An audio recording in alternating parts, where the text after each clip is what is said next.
Olá, pessoal, tudo bem?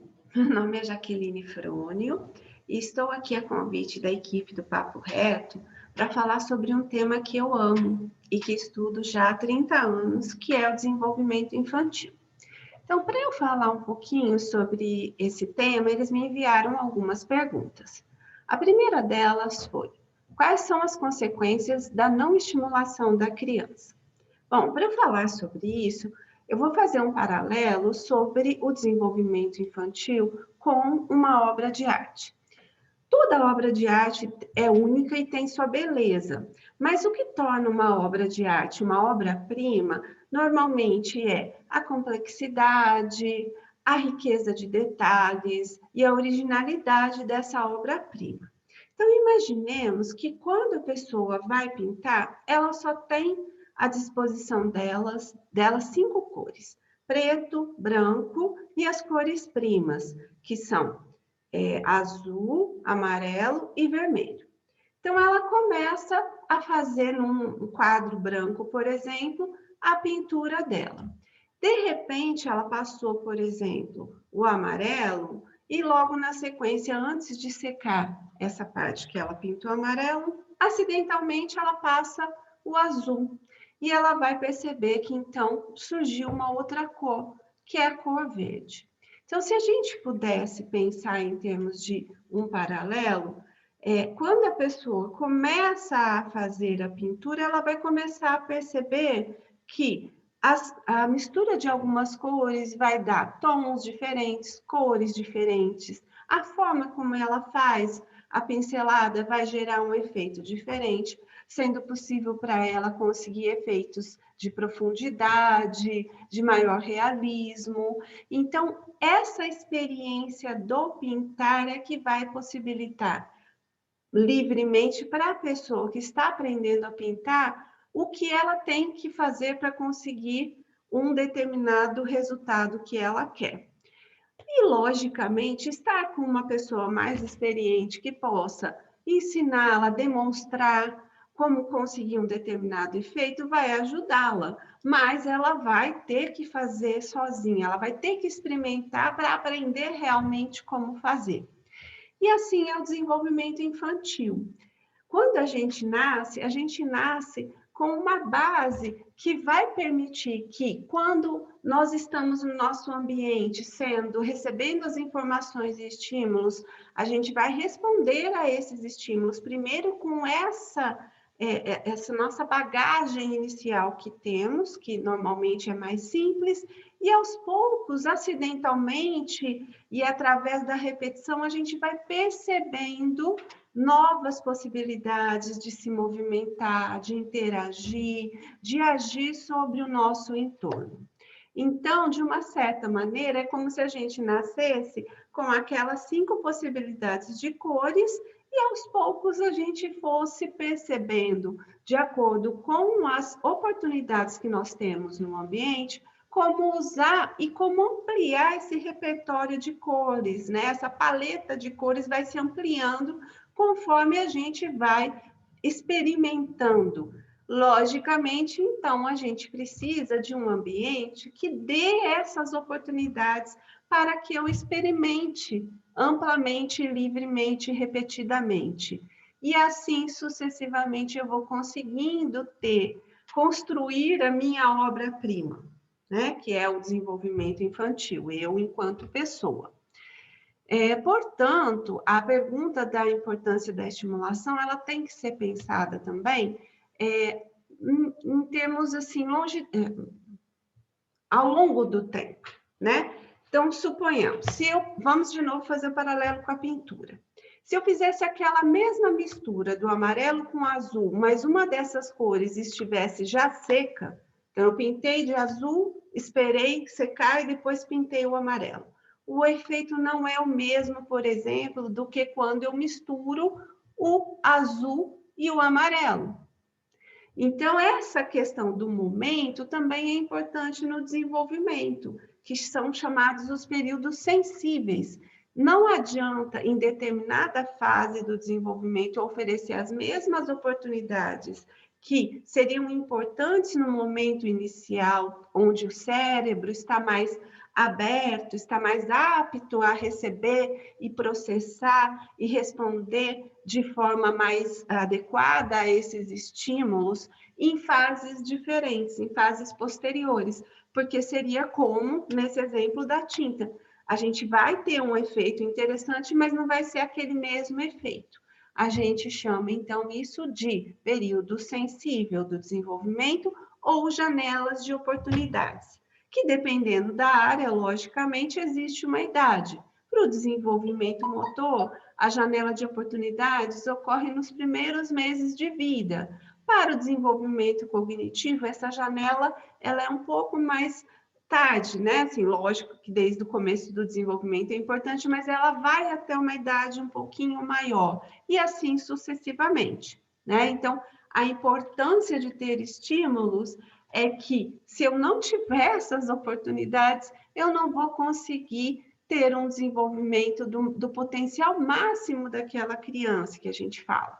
Ela pode até se desenvolver bem, mas ela não vai aproveitar o que ela pode de melhor se ela tivesse recebido os estímulos no momento adequado e com a variação adequada e na quantidade adequada, tá? Isso não significa que a gente tem que também oferecer estímulos o tempo inteiro. A criança precisa ter um diálogo, logicamente, com o ambiente e essas oportunidades que ela apresenta, e ela tem que estar motivada, ela tem que estar com a energia suficiente também. Eu não posso ter nem um extremo, nem outro, nem estímulos de menos, nem estímulos de mais, tá? Em excesso. Então, essa oportunidade que a gente vai oferecer vai ser importante. A falta de estímulos no início da vida, no início do desenvolvimento, principalmente nos 4, 5 primeiros anos de vida, mas dependendo da situação, ela tem que estar presente já nos primeiros 6 meses de vida, de forma muito forte, né, para o desenvolvimento motor, por exemplo. Se ela não receber, eu posso ter consequências para o resto da minha vida. Por exemplo, a criança vai ter que experimentar jogar objeto. É através desse ato que ela vai aprender, por exemplo, as características físicas de cada material, o que vai acontecer quando ela jogar, se tem um objeto mais pesado, qual é o som que tem, se esse objeto é redondo, ele vai rolar, se ele é quadrado, ele vai quicar, mas vai parar de forma mais rápida, né? É assim que ela, eu falo, costumo dizer que ela estuda ao brincar, ao explorar os objetos. Tá? É assim que ela vai adquirir componentes que depois serão usados de forma mais abstrata. Ela precisa aprender no real para depois usar essas informações de uma forma abstrata, quando ela for mais velha. A segunda pergunta, eu espero ter respondido, né? A segunda pergunta é: quais são os sinais de alerta de atraso do desenvolvimento da criança que podem ser observados? Bom, para eu também falar sobre esse tema, eu quero reforçar que ninguém conhece melhor o bebê e a criança do que a sua família, principalmente seus pais e ou cuidadores, tá? Por quê? Porque você que está lá com a criança todos os dias, você que acompanha esse bebê ou essa criança pequena muito tempo. Então, a qualquer mudança do comportamento, qualquer situação que te faça ficar preocupado, não menospreze essa percepção. Os pais conseguem entender e os responsáveis, os familiares, perceber se mudou alguma coisa na criança. Não desvalorize, não menospreze, fique atento a esses sinais. E se você perceber, busque ajuda e o aconselhamento com um profissional que você confia. Então, relate essa informação para esse profissional e se ele te falar, passar alguma orientação ou encaminhar para alguma investigação mais aprofundada ou te passar para já encaminhar para um tratamento, né? Faça isso, porque é importante para a criança. Ao mesmo tempo, é importante que você tenha todas as suas dúvidas esclarecidas, faça perguntas, não se sinta mal. Enquanto você não estiver satisfeito, pergunte, olha, mas eu vi ele outro dia fazendo tal comportamento muitas vezes, suponhamos, né? Ele tem pegado o brinquedo e feito movimentos repetidos várias vezes. Então, isso pode te ajudar a entender e oferecer o que a criança precisa para superar aquela característica ou aquela dificuldade que ela pode estar naquele momento vivenciando. Então, os pais têm que ter todas as suas dúvidas esclarecidas e têm que levar essa dúvida à frente, pelo bem do desenvolvimento da criança. E se você não tiver ficado satisfeito, procure outro profissional, né? Você tem que confiar no que foi ofertado para você, tá?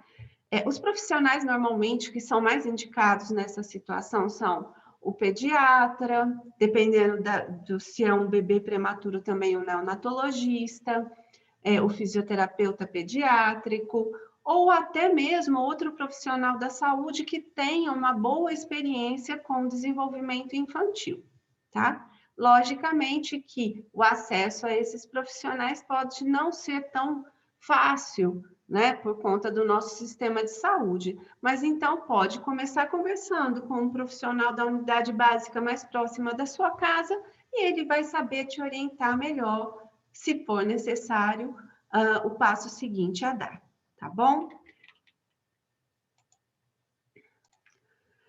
Apesar disso, né, nós temos uma ferramenta muito útil, que é a caderneta de saúde da criança. Nessa caderneta, você vai encontrar, a partir, eu acho que da página 40, 41, várias informações sobre o que ficar atento, o que seria esperado em cada fase do desenvolvimento do lactente e da criança pequena, e também tem um espaço para você registrar, ou o profissional que acompanha o desenvolvimento do seu filho ou filha, quando ele começou a realizar determinada atividade. Então, olhe, explore, que é um material maravilhoso, a caderneta de saúde da criança, e pode te ajudar muito. Se você tiver dúvida de como usar essa informação, e se você tiver dúvida também como registrar a aquisição de determinadas habilidades que são listadas nessas páginas, converse também com um profissional que acompanha o desenvolvimento do seu filho, tá? Ou filha. Mas como orientações gerais, vou passar alguns sinais de alerta que podem te ajudar a ficar atentos, né, como familiares, para buscar um esclarecimento ou até oferecer um tratamento ou uma oportunidade que seria importante de ser adicionada na rotina da criança. Então, a falta de interesse persistente na interação com pessoas, brinquedos, mesmo quando o bebê e a criança pequena são incentivados, se ela não tivesse interesse, é importante que você tente saber os motivos. Se ela fica constantemente irritada, principalmente se não tem motivo aparente, logicamente, se ela está com sono, ela vai ficar irritada. Se ela está com fome, ela vai ficar irritada. Se ela está entediada, ela vai ficar irritada. Então, quando você não vê um motivo aparente, ou se essa irritabilidade está impedindo ou dificultando com que ela participe de atividades rotineiras ou que ela fazia antes, né? Isso é um sinal de alerta. Dificuldades também em manter a atenção e a concentração numa determinada brincadeira. Então, a criança começa uma coisa, não fica 2 minutos e já passa para outro brinquedo ou outra brincadeira, e assim sucessivamente vai pulando de brinquedo em brinquedo. Você não percebe que ela fica concentrada. Lógico, quanto menor é o bebê e a criança, menos tempo ela consegue ficar numa brincadeira sozinha, né? Ela tem que variar mesmo, mas você vai perceber que ela nunca consegue se concentrar em uma atividade, né? Ao contrário também, se ela é muito persistente, ela quer só brincar com os mesmos brinquedos, ela quer só fazer o mesmo tipo de exploração, ela usa as mesmas formas de manipular os objetos, ela tem as mesmas formas de se comunicar, sempre repetidamente. ou se movimentar, você percebe que ela sempre faz os movimentos da mesma maneira. E isso é importante de você também relatar e buscar um esclarecimento se há necessidade de alguma ação por parte dos pais e familiares para ajudá-la a mudar esse comportamento, a melhorar a forma de interagir e explorar o ambiente. Se ela também não gosta de ser mudada de posição, se ela se irrita, ela está deitada, você vai colocá-la sentada e ela chora. E depois de um tempo se acostuma. Ou se ela não gosta de ser tocada, tanto por você, por pessoas familiares, como também por texturas diferentes, temperaturas diferentes, logicamente que dentro do limite de tolerabilidade. Se você colocar um alfinete na criança, logicamente, sem querer, quando suponhamos que você esteja fazendo alguma coisa e algo espete, ela vai se irritar, não vai gostar. Mas fora essas situações que nem você gosta, né, de ser tocado, de ter essa sensação, você também tem que ficar atento, porque a criança pode precisar de alguns procedimentos, algumas orientações para ajudá-la a suportar um pouco melhor essas mudanças de posição, de posições, desculpa, e essas informações de estímulos diferentes também, tá? Isso é importante. Se ela também não mostrar a evolução, se ela não tiver assim, ela começou a fazer uma atividade, mas mesmo praticando, você não percebe que ela muda, que ela melhora, que ela se tornou mais ágil na realização por muito tempo, pode ser também um indício de que ela está com dificuldades de avançar no desenvolvimento, tá? Logicamente que essa questão do ritmo de aquisições, ele é variável, né? Então, o bebê no primeiro ano de vida aprende muitas coisas, primeiro e segundo ano, e depois, aos poucos, esse ritmo de aquisições não é tão rápido. Mas se você observar que ela não está adquirindo novas habilidades também, pode ser um sinal de alerta e, logicamente, você tem lá na caderneta da criança, dentro de cada idade, o que seria esperado que ela já fizesse, tá? Outro aspecto que deve chamar a atenção é, se você, família, né, pai, familiares, tem dificuldades em segurar a criança, parece que ela vai escorregar, ou o contrário, ela é toda durinha, assim, você não consegue colocá-la sentada com facilidade, você não consegue limpar na hora de banhar adequadamente a mão, a parte de dentro da mão, a parte aqui embaixo, aqui na região das pernas, entre as pernas, também isso é um sinal que você deve ficar atento e procurar um esclarecimento se existe algum procedimento ou que vocês precisam fazer para ajudá-la a superar essa dificuldade que porventura ela pode estar apresentando, tá? Também o engaso, né? Se você está alimentando ou ela está amamentando e tem dificuldade para se alimentar ou repetidamente ela tem engasgos, procure e relate para os profissionais que cuidam dela essa sua preocupação, tá bem? Eu acho que de forma geral seria mais ou menos isso. Logicamente, eu não consigo falar de todas as idades, nem de todos os aspectos, mas uma criança que está se desenvolvendo bem, uma criança curiosa, ativa, que quer explorar, que é bastante participativa também na rotina da família, pelo menos quer participar, né? Não é possível, muitas vezes, deixá-la participar de tudo, mas é uma criança, um bebê e uma criança atento, e você tem que observar isso e, se houver alguma suspeita, como eu falei, procurar o mais rápido possível um esclarecimento dessa sua dúvida e suspeita. A terceira pergunta, então, agora, vou para a última pergunta que me mandaram, é sobre como a pandemia pode vir a afetar os estímulos e o desenvolvimento das crianças. Logicamente, quando a gente fala em importância dos estímulos e oportunidades variadas, se você tiver uma restrição de circulação, como a que nós estamos vivenciando hoje, ela logicamente vai ter uma diminuição das oportunidades de estar em ambientes diferentes, de, por exemplo, interagir com pessoas que não são familiares, Então, essa restrição da circulação física mesmo, de ir e vir, e de estar com pessoas, e quando está com pessoas, muitas vezes ela não vai ver as expressões faciais dessas pessoas nas interações, mantendo uma distância, por exemplo, isso pode dificultar a aquisição de algumas habilidades, sim, né? Mas a gente tem como ajudá-la a superar. Então, eu tenho algumas ideias que eu passo para vocês, mas sempre buscando manter a segurança da criança. Você não pode colocá-la em risco, nem a vocês, logicamente, mas uma praça onde você perceba que determinados horários não tenham muitas pessoas circulando, você pode ir com a criança, sempre tomando cuidado para ela não colocar a mão nos locais e depois na boca, para ela também não deitar em locais que possam estar contaminados, mas é importante, porque isso vai ajudar a aprender a escalar, a pular obstáculo, a adquirir habilidades diferentes, explorar o ambiente, observar pássaros, observar árvores que talvez dentro de casa ela não teria oportunidade, principalmente se vocês morarem em um apartamento.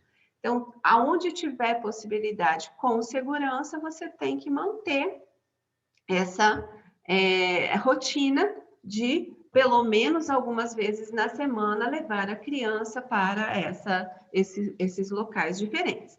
Assim como quando você encontrar pessoas, nesses momentos que você sair com ela, mantendo a distância, não mostre medo, não mostre receio de, por exemplo, estabelecer uma comunicação gestual, oral, né? Estimule a criança a fazer isso com uma distância, lógico, mantendo o distanciamento, mas é importante, porque isso vai ajudá-la também a desenvolver as habilidades sociais.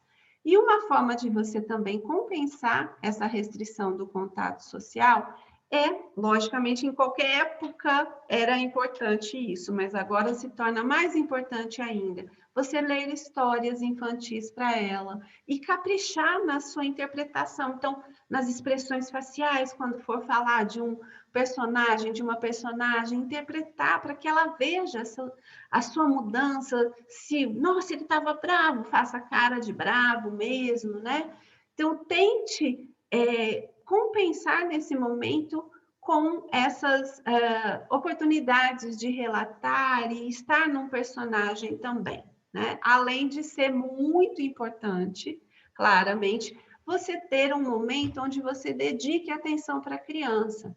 Ter um bebê ou uma criança pequena em casa, você não significa que você tenha que ter uma dedicação exclusiva a ele, mas o ideal é ter pelo menos algum momento no dia que você não faça mais nada a não ser interagir com ele. Não importa o tempo, pode ser um tempo curto. Nesse momento, não esteja perto de televisão ligada, não esteja perto de computador ligado. Se possível, tire seu celular do alcance, não olhe para o celular, ou olhe o mínimo possível, se você estiver ainda precisando ficar atento a determinadas mensagens ou coisas do tipo, mas o ideal estou no mundo real com o meu filho ou filha, ou amigo, né? Se for um cuidador que toma conta da criança, e estou lá presente, dedicado a ela. É só assim que você, no mundo real, vai estabelecer uma vinculação afetiva adequada.